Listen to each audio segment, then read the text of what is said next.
favor of your boss and to be popular among your colleagues.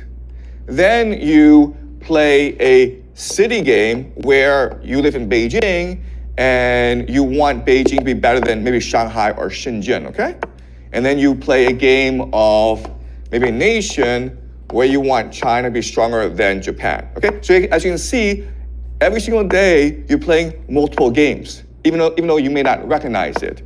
And again, what's important is the game that is most important to you is the game which you are most close to, right? The one that you can see in front of you.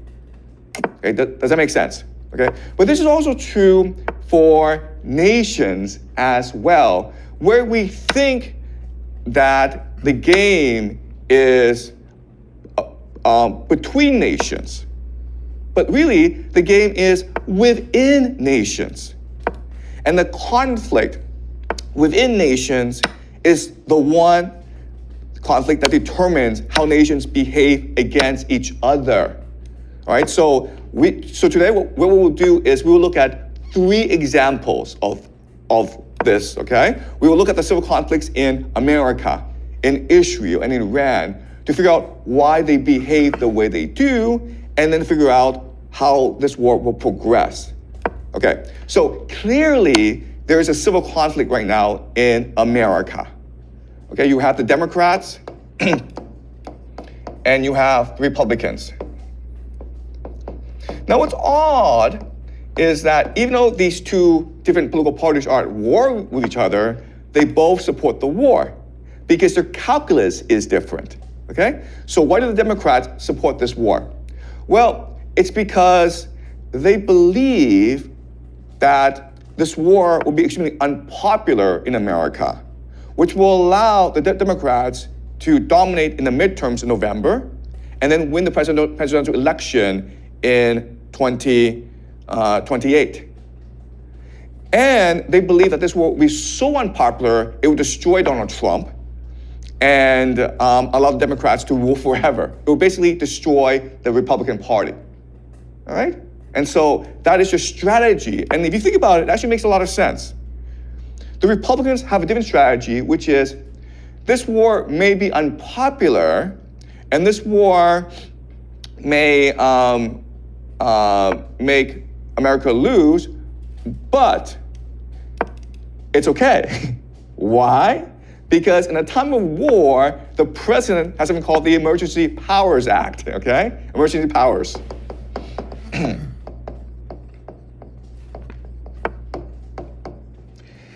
Emergency powers allows the president to essentially suspend the Constitution and to suspend or delay elections. Also, the Republicans want to pass something called Safe America Act. Okay? The Safe America Act, which means that if you are a voter, you must present ID in order to vote. And you think that this is, reasonable, but historically, the idea of checking ID is a way to discriminate against minorities, right? To have police officers there to scare minorities. And that's traditionally how racism was enforced in America, okay? So in other words, the Republicans have many different strategies of either cheating or manipulating the elections. They can also, I have to say this, but if the war is going really badly, what they will do is call a national draft and cancel the elections, okay? All right, so these are 2 different strategies going on. But as you can see, this is not really about America defeating Iran. This is really about the Democrats or Republicans trying to obtain power and keep it, okay? All right, but what's important for us to understand is that it's not just about the Democrats and Republicans at war with each other. There's actually a much deeper divide in America, okay? And this divide is a conflict between the elite and the counter-elite.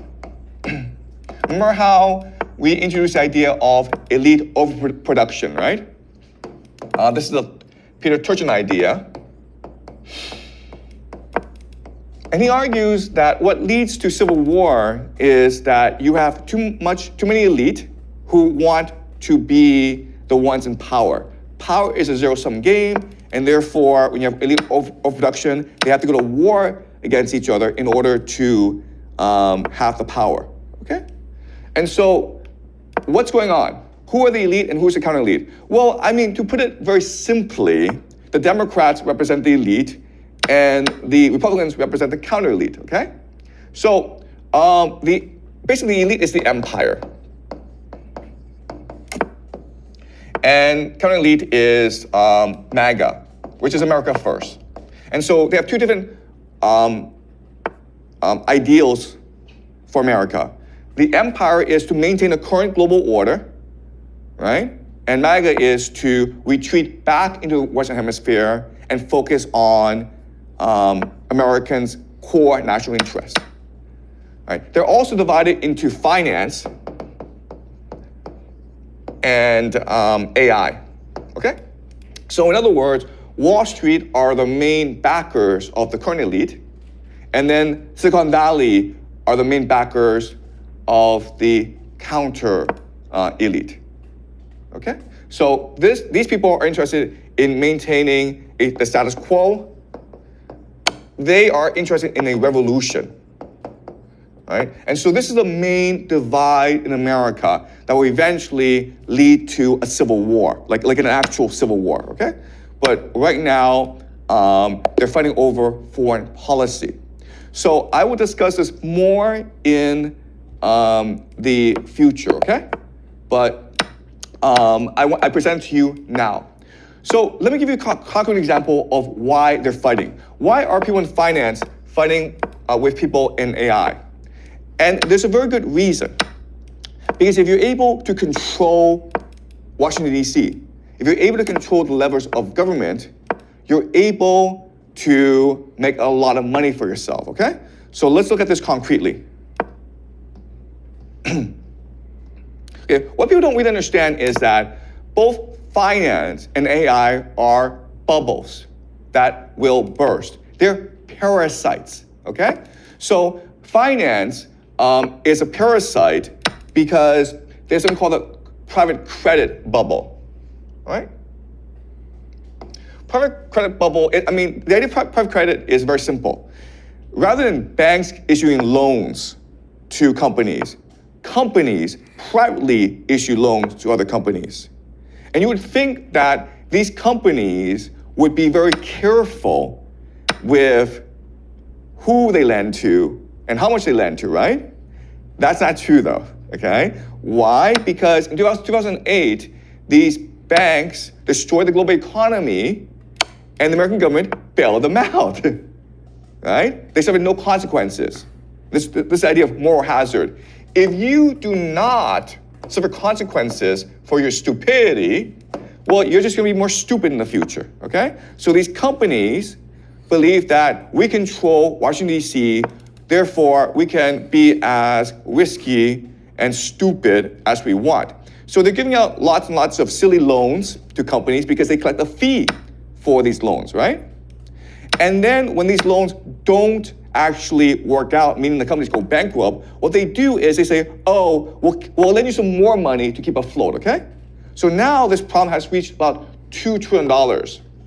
And so they think that, okay, well, worst case scenario, the government will bail us out if we all go bankrupt because we're too big to fail and all our friends are in government. Okay? That's their mentality. And in 2008, that worked. But there's a problem today, which is there's also another group that's doing the same crap, okay? And it's called the AI bubble. All right, so if you look at AI bubble, you got companies like Microsoft, OpenAI, Oracle, NVIDIA, okay, lots and lots of different companies.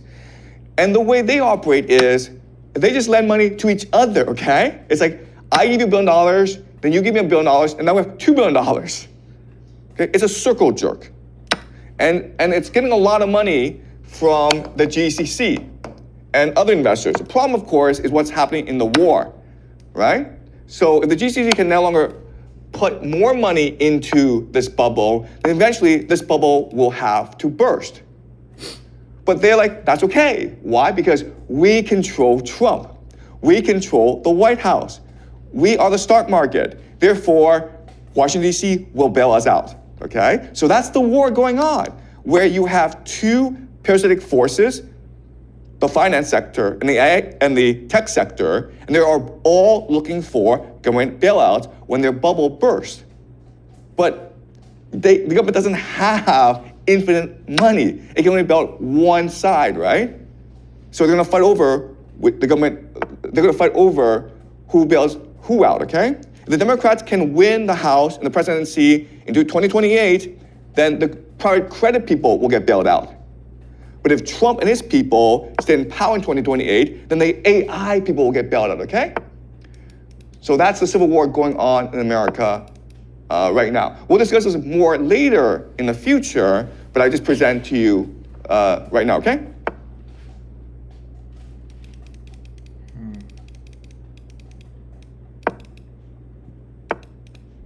Today, I want to examine why you Chinese students behave the way you do. Okay? So believe it or not, but the way that you behave, the game that you're playing, it's strange, it's weird. So I'll point out 3 things that you do that don't really make any sense. The first thing that you do is you spend a lot of your time learning English. In fact, you probably spend more time learning English than you do learning Chinese. That's weird. And I've asked Chinese students before why they are so focused on learning English. And their answers usually are, I want to learn knowledge, I want to go abroad, I want to communicate, I want to use the internet. But that's not really a good explanation, okay? So that's one thing that's weird. Second thing that's weird is you're all obsessed with making money, especially US dollars. Okay, and the third thing that's weird is that your goal in life is to immigrate to a Western country, specifically the United States, right? You all want to go to the United States for college, get a degree, and hopefully stay there, get a good job. But as we discussed before, that's strange because you are much higher status in China. You're much more likely to get a good job. You're much more likely to marry a beautiful woman than you are in the United States, where the game is rigged against you. Okay, so this sort of behavior is weird. If you think about it, what you should be really trying to do is master Chinese. Because once you master Chinese, and given your family background, given the fact that your family is often wealthy and well-connected in China, you can climb up pretty high in China, okay? So if you learn Chinese, you're far better able to communicate yourself. You're far more likely to gain respect and status in China, okay? But instead you learn English. US dollars doesn't make any sense. What you really want is status. Right? What you really want is to be well respected. You want a prestigious job. You want to marry a beautiful woman. You want to have lots and lots of children. That's what you really want. But instead, you're really focused on obtaining US dollars. That's kind of strange. And then the last thing we said was immigration. If you go to the United States, it's really a rigged game against you, right? The most that you can hope to obtain is maybe become an engineer or professor if you're really, really smart, but you're not going to achieve political power. You're not going to become a CEO of a major company, all right? So the situation as it is, it's really weird where the best and brightest in China, they just want to be common people in the United States or Britain or Canada. So it's a really weird game. And so the question I want to look at today is, how was this game constructed? Why do we play this game? And the answer I will show you is because of the British. Okay? The British Empire created this game that ultimately the Americans inherit, and which the entire world's played today because America is the global superpower. Okay, does that make sense? All right, so first I want to go into some history and explain to you how we got to where we are. So this is the map of the Spanish Empire at the height of its power. As you can see, the Spanish Empire covered the entire globe, okay? So this is a small nation in Spain, and it was able to really cover the entire world. So how was this accomplished? Okay, so the first thing you need to understand is that for most of its history, Europe was a very poor place. In order for it to obtain wealth, it had to trade with the world. Specifically, it wanted spices from what they call the East Indies, okay, Southeast Asia. At this time in history, the main power were the Muslims who are here, okay? And if you wanted to trade with East Asia, you had to go through the Muslims. And at this point in history, Spain is Muslim. It's a place called Andalusia.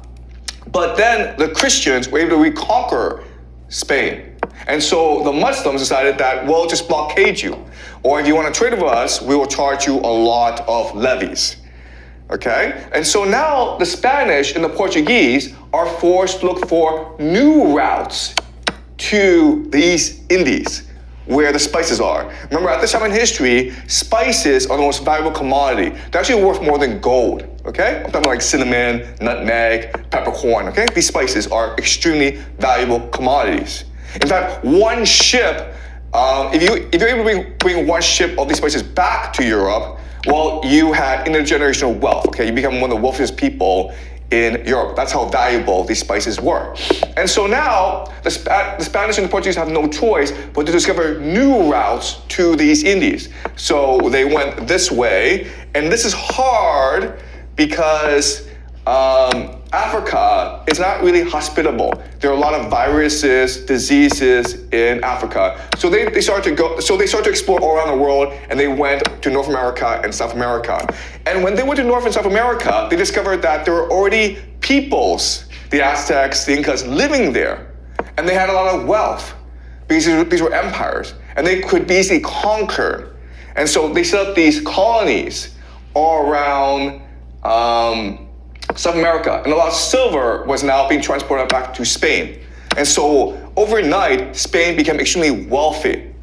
But as we discussed last class, if you become too wealthy and too powerful, you change as a people. Before you were energetic, you were open, you were cohesive. That's what made you an empire. But now because of all this wealth, you become insular.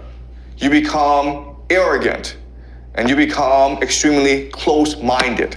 Okay, you become lazy. And so the Spanish, they had all this wealth, and they decided that they really want to work anymore. Okay, so what happened? Well, what happened was that they started to subcontract their labor to other places. Okay, so now what's going to happen is you will have the rise of England, French, and the Dutch Republic. Mainly, okay, to provide textiles, luxury goods to Spain, all right? So how this was accomplished was first, industry.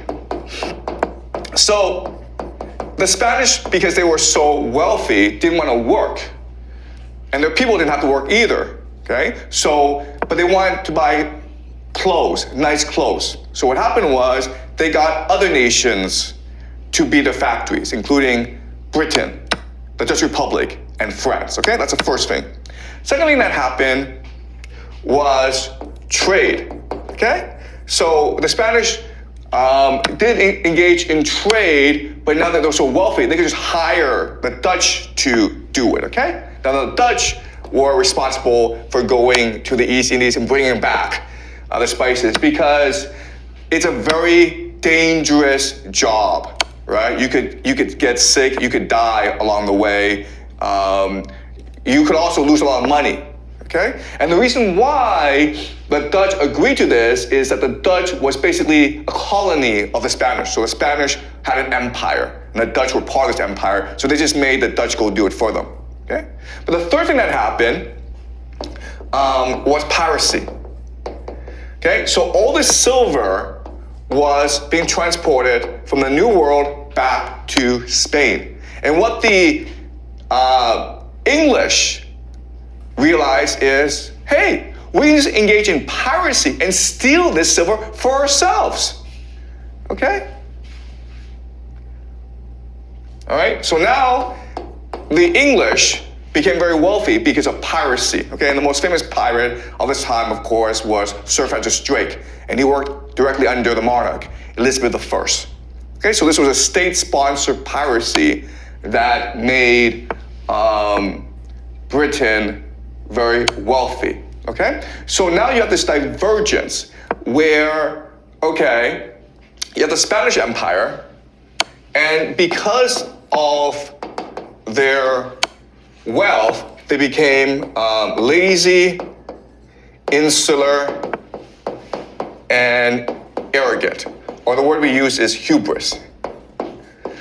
Okay, lazy is you just make others do it for you, okay? Insular just means that now, as we discussed last class, the Spanish aren't concerned about other nations. They think they're invincible, so they engage in court politics, okay? They're all infighting for the throne. The last thing is arrogant hubris, which basically means that you believe you are invincible. You can do whatever you want, and therefore you start all these wars against everyone, everywhere. You overextend yourself, and you don't really understand your limitations as an empire. So very quickly, even though Spain becomes very wealthy very fast, they also go bankrupt very fast because they're fighting too many wars, they're spending too much money that they don't have.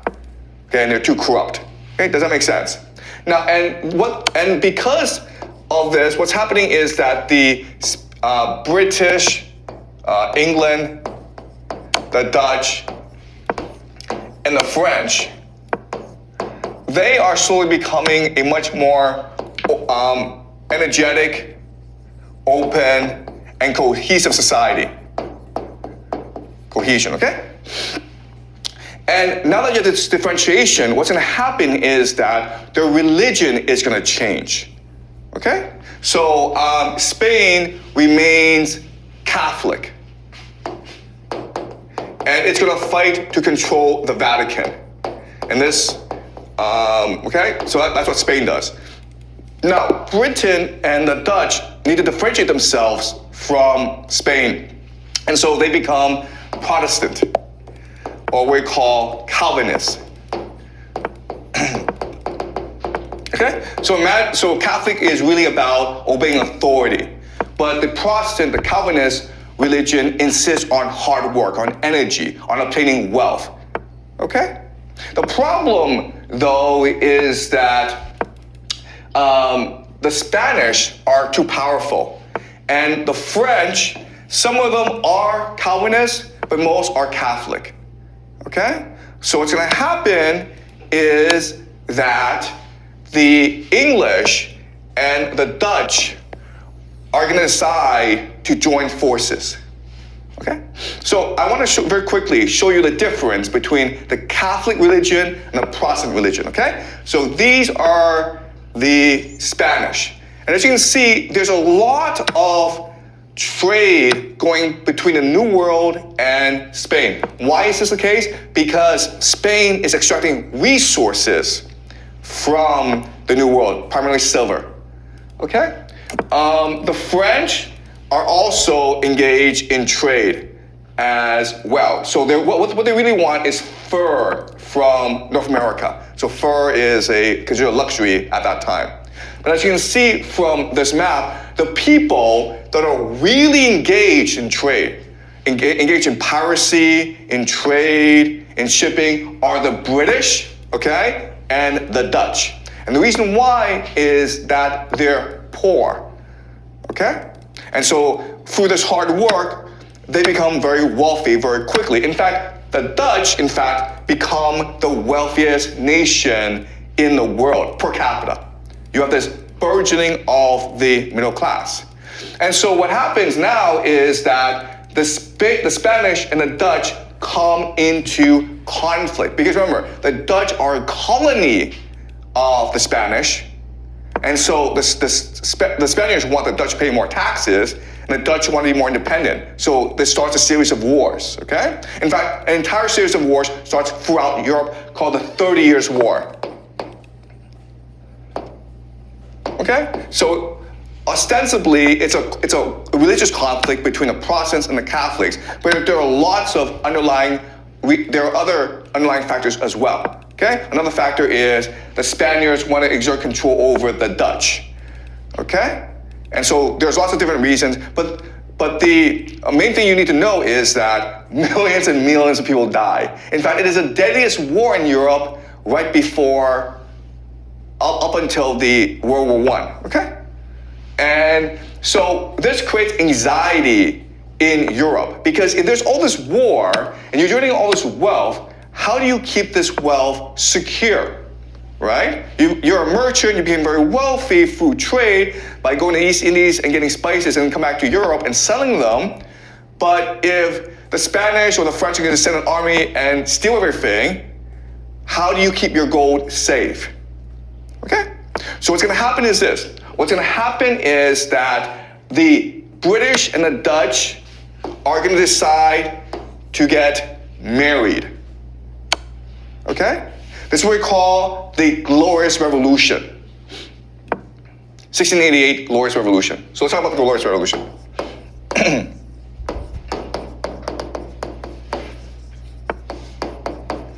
In the Glorious Revolution, what happens is that the British nobility invite Willem of Orange, who is a leader of the Dutch Republic, to come and become the monarch